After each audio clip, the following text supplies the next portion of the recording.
first pitch, you know, fastball where he takes me deep. That you should be worried about the opposite, because walks will kill you. And they can just frame pitches, and these batters are so disciplined. They're looking for their exact pitch and their exact zone. My college baseball coach used to talk about all the time.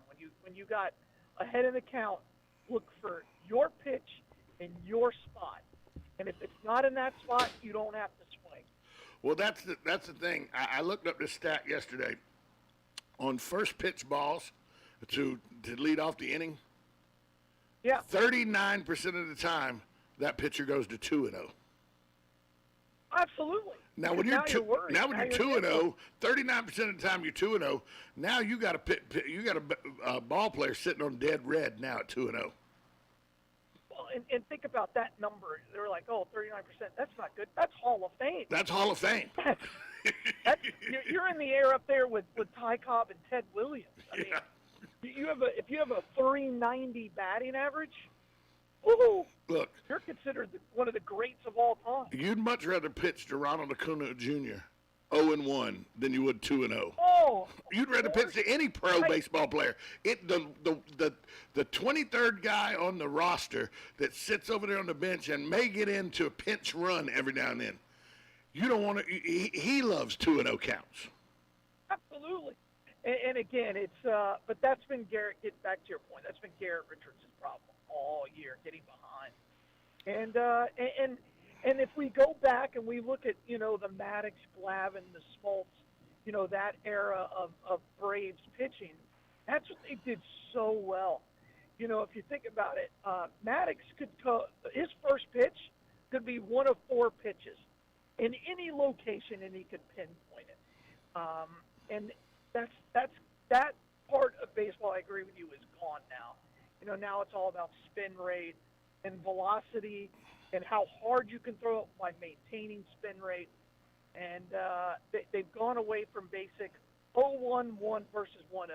Yeah, Maddox fastball, his best fastball was about 91, 92 miles an hour. Sure. But his changeup, which was much better than his fastball, his changeup would pop in there at 81. When you got a 10-mile-an-hour difference, that fastball is a little quicker to the hitter than people think. So that's how Maddox could get away with it. But nowadays, I mean, there are some pitchers with good changeups, but nowadays it's all about how loud can I pop the catcher's mitt. Yeah. Yeah, well, and it's got to have movement and everything else, but you got to throw strikes. Throwing strikes is the key to victory, especially with the strikeout rate that we're at. But Braves are starting to hit the ball pretty well. I mean, they're good timely hitting, if nothing else. They were really good last night. They had, let me put my glasses back on so I can see here. They had 8 hits last night, 3 runs on 8 hits. What? But 5 walks? 4 walks. I think there was 5 walks. 5 walks total. I thought there was 5 walks total. There were 5 walks total. So 13 people on base because of that. Yeah, you can't win. You can't win with that. And the right guys are hitting for the Braves. Their number one hitter, he went 1 for 4 last night. Freddie Freeman, 2 for 4. Yeah. Marcelo Ozuna, 1 for 1, and then they got Albies dropped down. He's dropped down because he's struggling, so they've dropped him down to the 6th spot. Yeah. But your 1, 2, and 3 hitters are performing. And then Pablo Sandoval. I mean, is this guy just a machine? He had 4 at-bats last night, 3 hits, 1 run, and, I mean, he literally looks like Kung Fu Panda. Well, that's a lot of that is that he just wants to get back to the Red Sox. Well, yeah. You could argue he was one of the worst free agent signings in Red Sox history. To me, he's right up there with Carl Crawford. Carl Crawford was terrible. God, Carl Crawford, the absolute worst. I wanted him to be good. Everybody said, I can't believe the Rays are letting him go. The Rays look like geniuses once they let him go. Yeah, sure do. But Panda, he plays better fat. He does. And I don't know why that is. Maybe there's something. Maybe food is comfort to him. Maybe it's a stress reliever. I do believe that's a thing, by the way. I do believe that for some people, eating is a form of stress relief. Remember, there's been some chubs that were very good. Look, say what you want, but Kirby Puckett played center field for the Minnesota Twins, but he was a pudge ball. Sure. He was a pudge ball. And Pudge Rodriguez didn't get his nickname Pudge because he was slender. Oh, once he started taking steroids. Well, then he slimmed down. Yeah, then he slimmed down. Power. Hey. Then he started hitting for power. But then Cecil Fielder and Cecil Fielder Jr., neither one ever shied away from a second helping. No. And again, I think there's something to that. He plays third base. He's not very good defensively. But, for the Braves, if he can, hit that 285, that 290. He has no real pop. With 7. Well, no, I don't know. Occasional. He's leading the major leagues right now in pinch hit home runs this year with 4. Well, that doesn't mean anything. That's a stupid stat. That's a stupid stat. He doesn't have a lot of power. No. So you'll get the occasional double. He's never going to get a triple or anything. No. Well, but first off, his heart would explode if he got a triple. Okay, let's just clear that up. That's fair.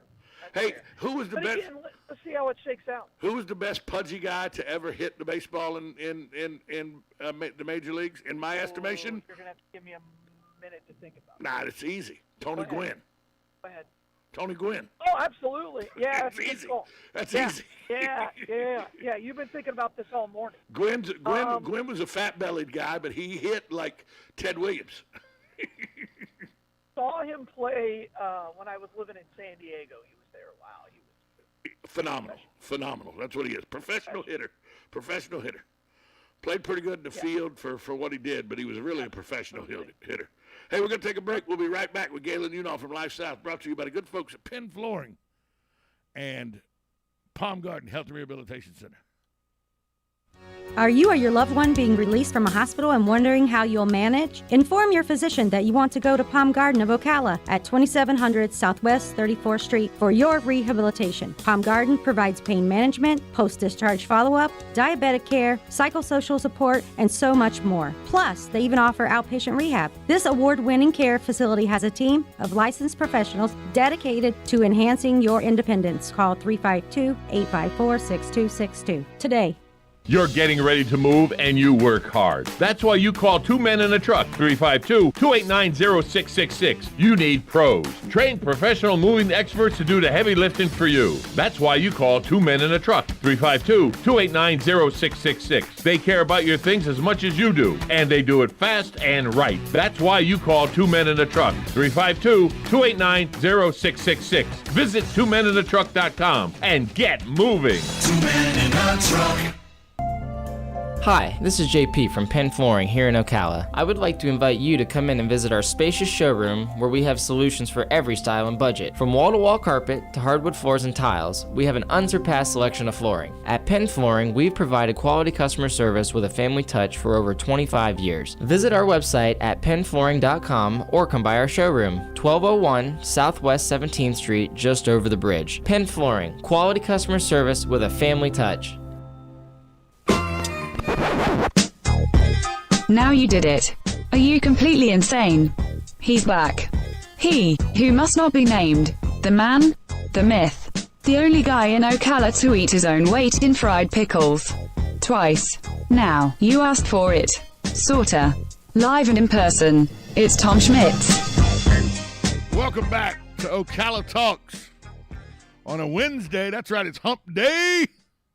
Galen Unall from Life South joins us, brought to you by the good folks at Penn Flooring and Palm Garden Health and Rehabilitation Center. Got him for another 15 minutes.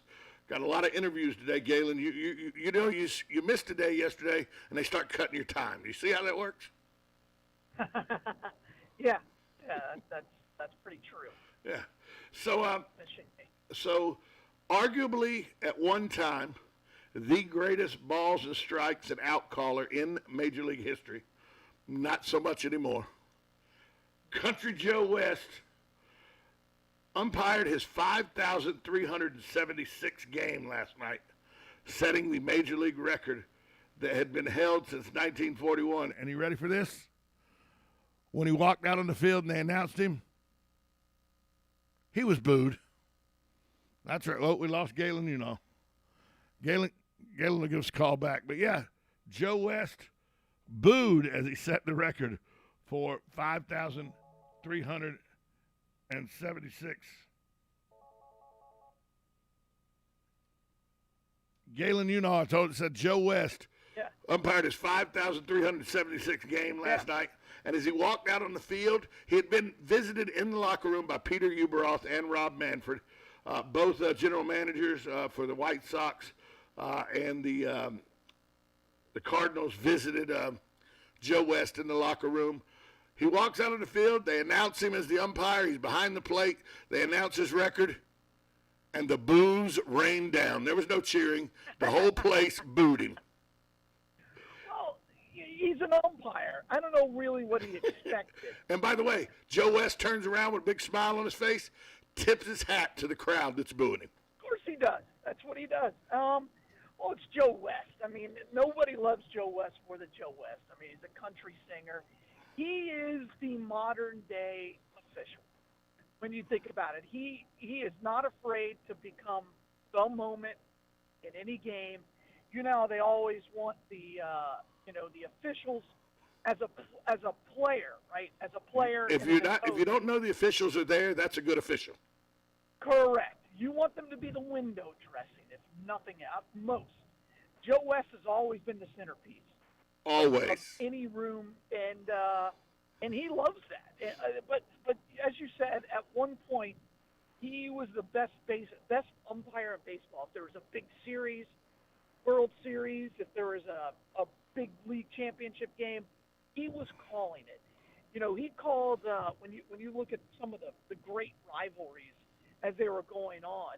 Joe West they would always put the Joe West crew wherever they felt there was going to be a big rivalry, and that goes back to the Dodgers and the 49ers and the Giants, the Cubs and the Cardinals, even though the Cubs were never very good back then, but Red Sox, Yankees, he probably did.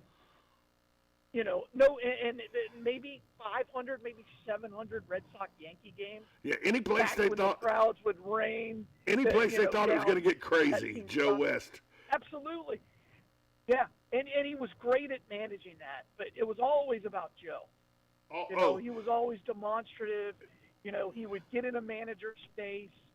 That's who Joe West is. Is it safe to say that for the layperson who doesn't know who Joe West is, it's not a big sports fan, is it safe for me to make this analogy?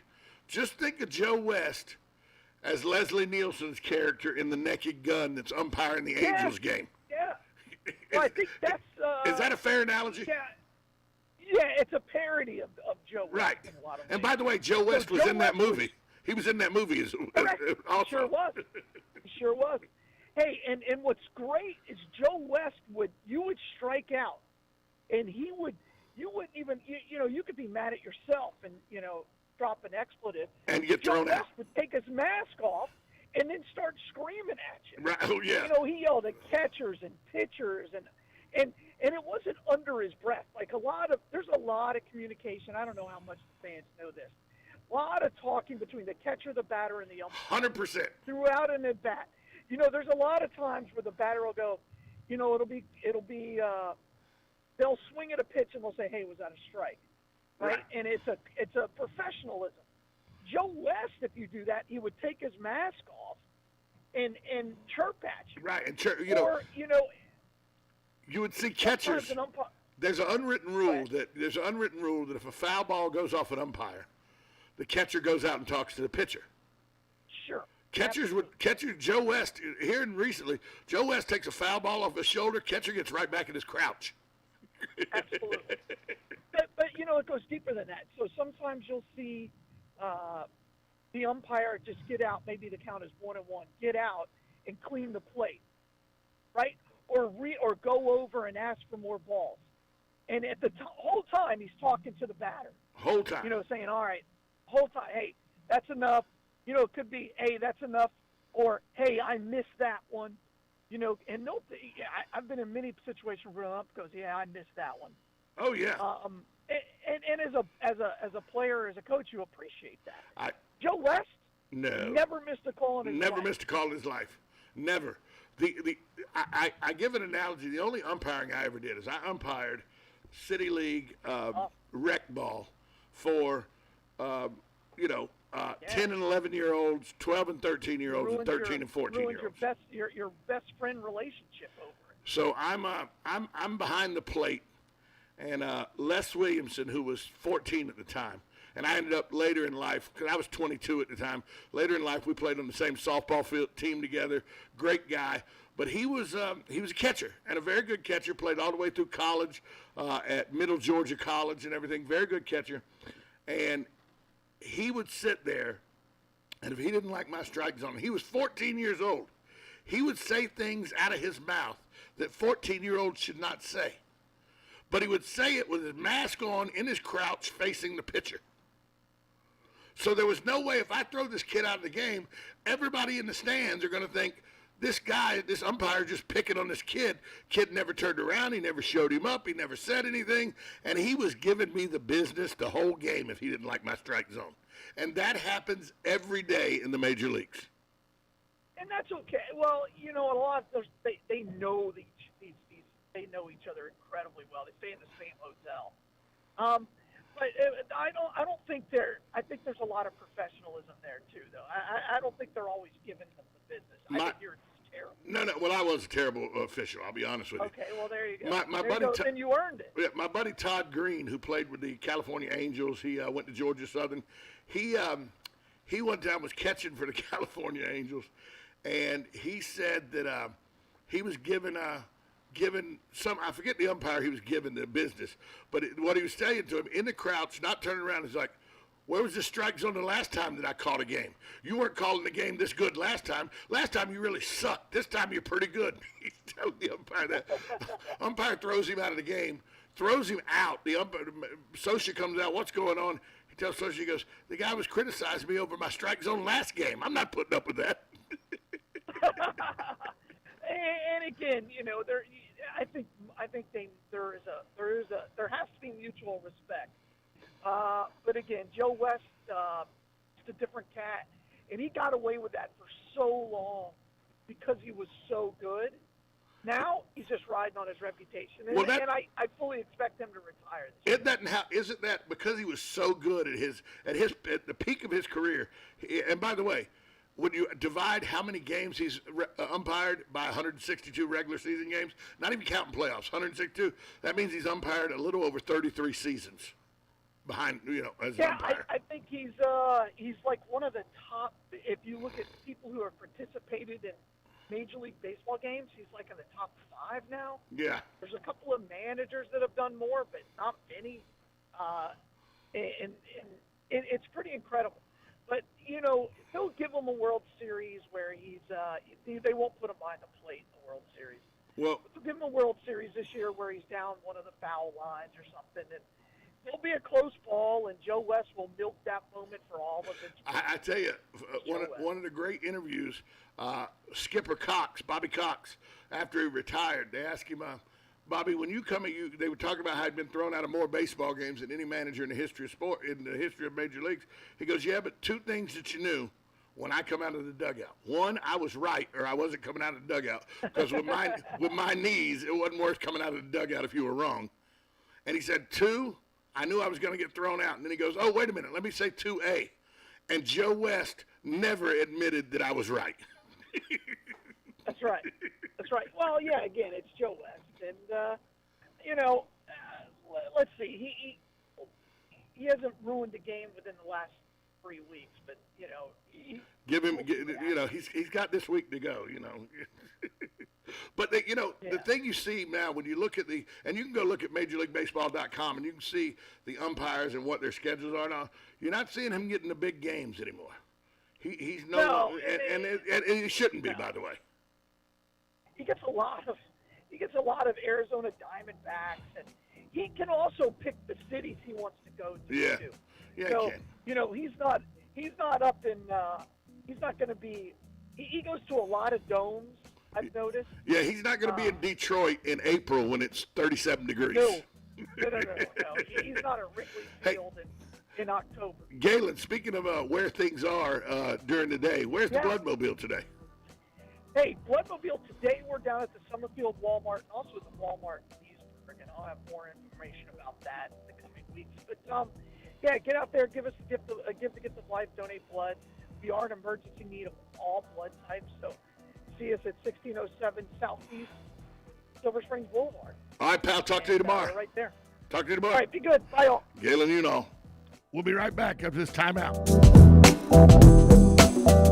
Broadcasting from the Ocala International Airport, this is WOCA AM, W242CA FM, Ocala, 1370 AM, 96.3 FM, The Source. For U.S. cities is spiraling out of control. Murders are up 22% in New York City, up 50% in Atlanta, and murders are up 800% in Portland, Oregon. White House spokesperson Jan Psaki puts the blame on violent crime on the Trump White House. There's actually been a rise in crime over the course of the last year, since the start of the pandemic, which actually predates President Biden taking office. We're focused on solutions here, and that's why we proposed we put $5 billion in the American Jobs Plan to help address community violent intervention programs, to help fund them. That's also why